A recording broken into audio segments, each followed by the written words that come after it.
sa mga biktima bilang miyembro ng Philippine Coast Guard Bolo Station. Nakatawag pa umano ang biktima sa kanyang asawa para sabihing humingi ng tulong dahil lumulubog ang sinasakyan barko. Sa pinakauling datos ng PCG, aabot na sa 42 ang kumpirmadong nasawi sa paglubog ng barko noong January 26. Habang naglalayag patungong Loslu, galing ng Zamboanga City. Ininspeksyon na rin ng Marina ang iba pa mga passenger cargo vessel ng Allison Shipping Line sa Zamboanga Port. Kabilang sa mga iimbestigahan ang sinasabing kakulangan naman ng life vest, overloading at informasyon na nagpalit ng barko at hindi dapat ang MV Thursday ang sasakyan ng mga pasahero noong araw na iyon.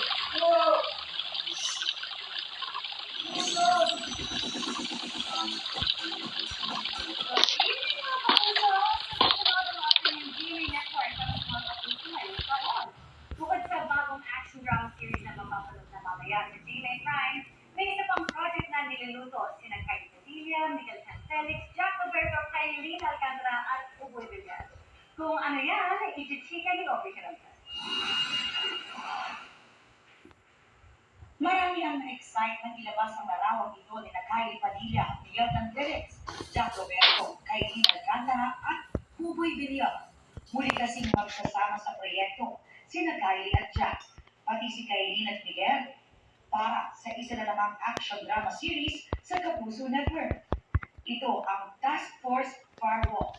It's very timely sa panahon natin since lahat nasa internet na and lahat tayo may cellphone, so everyone is vulnerable to this kind of crime. Natutuwa si Kylie na muling makakatrabaho si Jack after ng success ng afternoon crime series nila My Father's Wife. Like I usually say, pag kasama ko si Jack, 50% of the work is done na kasi maganda yung chemistry namin. So, exciting. Ibang character si Jack dito. Ako din naman, pero ibang-iba yung character niya dito sa My Father's Wife. So, Sabi naman ni Jack, bagay na bagay raw ang role ni Kylie na kilalang mahusay sa action scenes. Walang na-imagine ibang character na gaganap nito, kundi siya lang. So, I'm happy to work with her again.